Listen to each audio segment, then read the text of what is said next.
رات کے وقت اپنی سہیلی کی شادی سے واپس گھر آ رہی تھی کہ ایک دائی عورت مجھے دیکھ کر کہنے لگی، بیٹی مبارک ہو، تم صحت مند بیٹا پیدا کرو گی۔ میں ہنسنے لگی، خالہ آپ کو غلط فہمی ہوئی ہے، میں تو ابھی کنواری ہوں اور گھر چلی گئی۔ میں اپنی پڑھائی میں مصروف ہو گئی اور بات بھول گئی۔ ایک رات 2 بجے آنکھ کھلی تو ہوش اڑ گئے۔ میرے بچپن کی سہیلی کی شادی تھی، اس لیے میں گاؤں گئی ہوئی تھی۔ واپسی پر رات ہو گئی۔ میرے ساتھ میری امی اور ابو دونوں تھے۔ ہم لوگ ٹرین میں سفر کر رہے تھے۔ میرے ساتھ ایک عورت آ کر بیٹھی اور باتیں کرنے لگی۔ خواتین کی عادت ہوتی ہے کہ جہاں بھی جاتی ہیں، جس کے پاس بیٹھتی ہیں، اس کو پورا بایو ڈیٹا نکال لیتی ہیں۔ وہ تو مجھ سے بھی مختلف سوال کرنے لگی، کہاں سے تعلق ہے، گاؤں کیوں گئے تھے، کون کون ساتھ ہے۔ میں اس کی ہر بات کا حوصلے سے جواب دیتی رہی۔ بات برائے بات میں نے اس سے پوچھا کہ وہ کون ہے، کہاں جا رہی ہیں، تو انہوں نے بتایا کہ وہ پیشے کے لحاظ سے ایک دائی ہیں اور یہاں ایک چھوٹے سے قصبے میں ان کی بیٹی ہے جس کے ہاں ولادت ہونے والی ہے، اس لیے وہاں جا رہی ہیں۔ میں خاموش ہو گئی۔ تھوڑی دیر بعد ان کا اسٹیشن بھی آ گیا۔ اترنے سے پہلے انہوں نے میرے سر پر ہاتھ رکھا تھا اور کہا، مبارک ہو بیٹا، تم ایک صحت مند بیٹے کو جنم دو گی۔ مجھے ان کی بات سن کر بہت ہنسی آئی کہ وہ شاید اپنی علمیت جھاڑنے کے لیے یہ بات کر رہی ہیں۔ حالانکہ میں شادی شدہ نہیں ہوں، تو پھر بیٹا پیدا ہونے کا تو سوال ہی نہیں اٹھتا۔ وہ تو اسٹیشن پر اتر کر گھر چلی گئی اور میں گھر واپس آ گئی اور اپنی زندگی میں مصروف ہو گئی۔ میں یونیورسٹی میں پڑھتی تھی، اس سے میرا سارا وقت پڑھائی میں ہی صرف ہوتا تھا۔ مجھے خاندان کا اور ان کے حدود کا بہت اچھے سے پتا تھا، اس میں بہت زیادہ ماڈرن ہونے کے باوجود اپنی حد میں رہتی تھی۔ میں نے لڑکوں سے دوستی تک کبھی نہیں کی تھی، لیکن ایک دن رات کو تقریباً 2 بجے میری آنکھ کھلی۔ مجھے یوں لگا میرے کمرے میں کوئی موجود ہے۔ میں نے اٹھ کر سائڈ ٹیبل کا لیمپ آن کیا تو میرے قدموں کے نیچے سے زمین نکل گئی۔ میں چیخ مارتی ہوئی کمرے کی لائٹ آن کرنے کے لیے بھاگی۔ میری چیخ کی آواز سن کر میری امی اور ابو ساتھ والے کمرے سے اٹھ کر آ گئے۔ میں کبھی بھی کمرہ اندر سے لاک کر کے نہیں سوئی تھی، اس لیے وہ دروازہ کھول کر اندر آئے، لیکن اندر کمرے میں صرف میں کھڑی تھی۔ انہوں نے پوچھا کہ کیا ہوا، لیکن میرے منہ سے خوف کی وجہ سے آواز بھی نہیں نکل رہی تھی۔ انہیں لگا کہ میں خواب میں ڈر گئی ہوں، اس سے میری والدہ ادھر میرے پاس ہی سو گئی اور ان کے پاس ہونے کی وجہ سے مجھے بھی تسلی ہو گئی۔ لیکن آنکھیں بند کرتی تو دیکھا جانے والا منظر مجھے پھر سے بے چین کر دیتا۔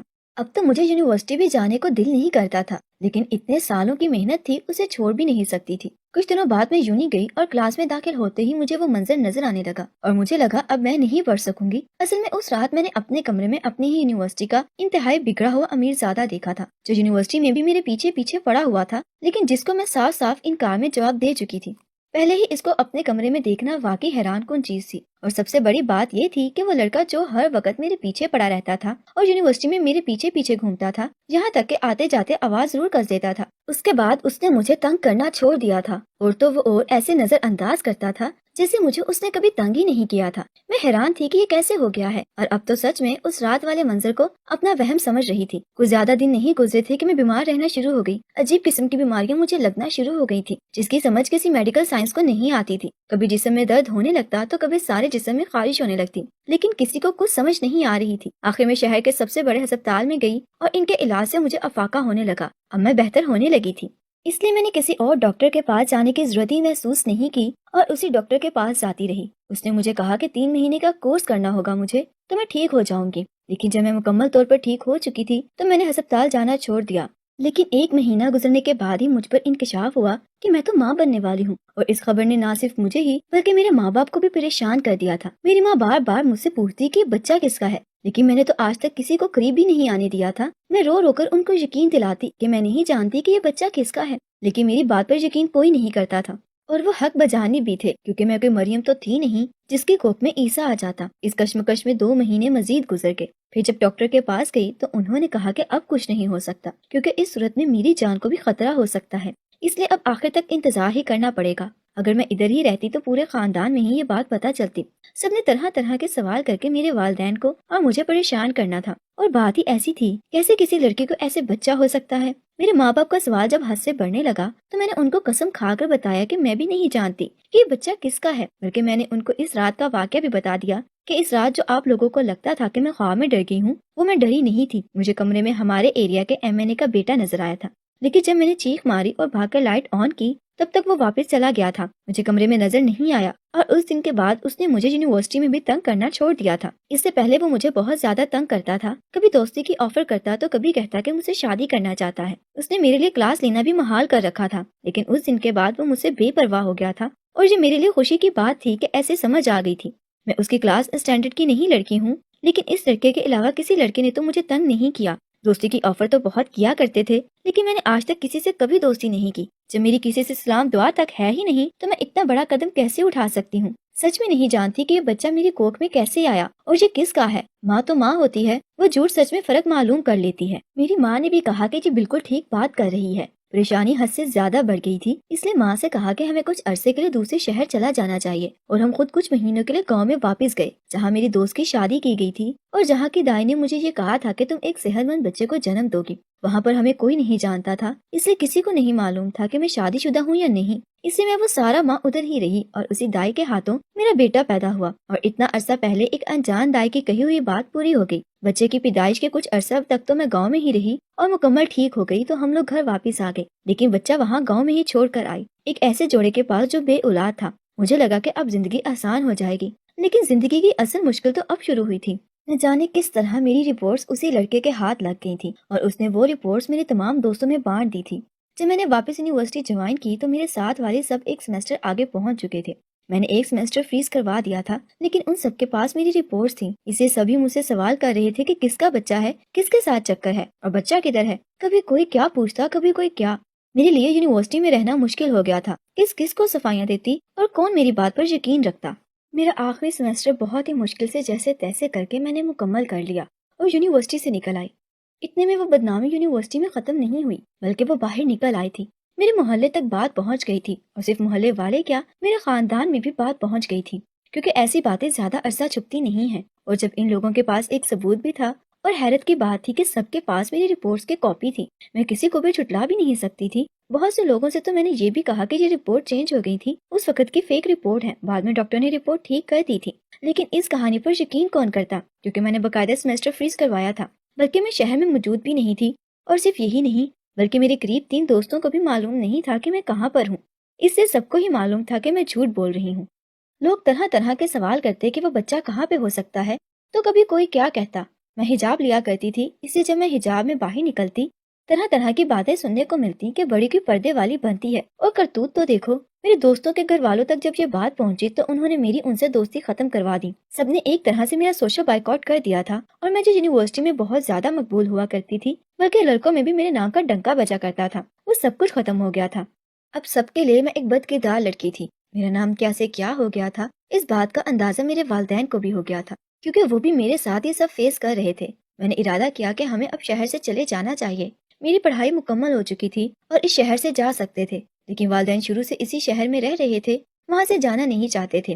لیکن اس طرح کے حالات میں وہ رہ نہیں سکتے تھے۔ میں چاہتی تھی کہ اس بچے کو اپنے ساتھ رکھوں، جیسا بھی ہے اس کا تو کوئی قصور نہیں ہے، اور اس بچے کو میں نے خود جنم دیا تھا، اس لیے مجھے اس سے بہت زیادہ پیار تھا، لیکن میں اس کو ساتھ نہیں رکھ سکتی تھی، اور والدین کی حالت دیکھ کر میں اپنی خواہش کا اظہار بھی نہیں کر سکتی تھی۔ میں نے ایک دوسرے شہر میں نوکری کے لیے اپلائی کر دیا، اور خوش قسمتی کی بات کہ مجھے نوکری بھی مل گئی تھی۔ نوکری کے ساتھ ساتھ مجھے وہاں رہائش بھی ملی، اور میں ضد کر کے اپنے والدین کو ساتھ لے گئی۔ حالات سے وہ لوگ بھی تنگ تھے، اس لیے وہ لوگ بھی میرے ساتھ چلے گئے۔ میں نے یہاں موجود اپنے کسی بھی دوست کو اس بارے میں نہیں بتایا تھا کہ میں کہاں جا رہی ہوں۔ وہاں جانے کے بعد نوکری شروع کر دی، زندگی کچھ آسان ہو گئی۔ وہاں مجھے کوئی نہیں جانتا تھا، میری بدنامی کی داستان یہاں تک نہ پہنچ سکی تھی۔ میں نے زندگی نئے سرے سے شروع کر دی تھی، اور دل سے تو چاہتی تھی کہ اپنے بچے کو بھی اپنے پاس لے آؤں، لیکن ہمت نہ ہوتی تھی، کیونکہ اگر بچہ میں یہاں لے کر آتی تو پھر دوبارہ سے سب لوگوں کے سوالوں کے جواب دینے پڑتے کہ یہ بچہ کون ہے، یہاں کیوں رہتا ہے، میرا اس سے کیا تعلق ہے۔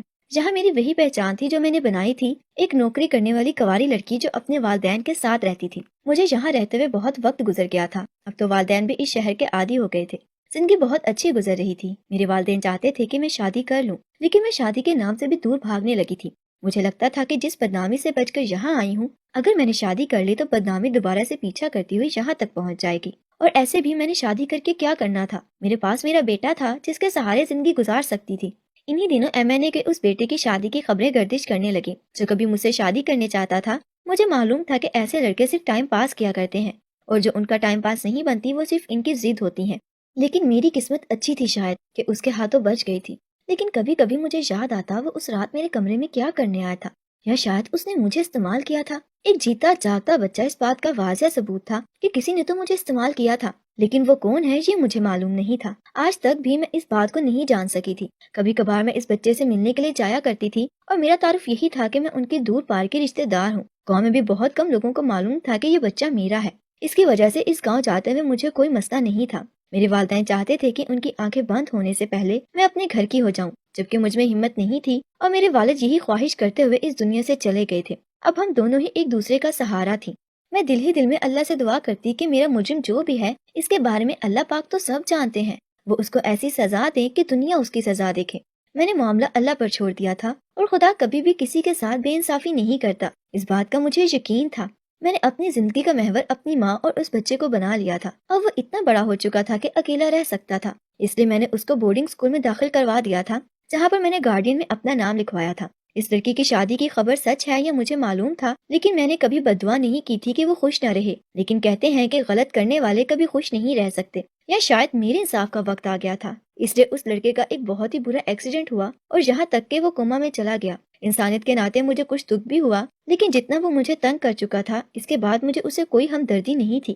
میری والدہ بیمار رہنے لگی تھی، ان کی بہت ضد کے بعد بھی میں نے شادی نہیں کی، اور یہی غم سینے سے لگائے اس دنیا سے چلی گئی۔ اس سب کا قصوروار وہ شخص تھا، وہ میرے بچے کا باپ تھا، جس نے میرے ساتھ ساتھ میرے ماں باپ کی زندگی پر بات کر ڈالی تھی۔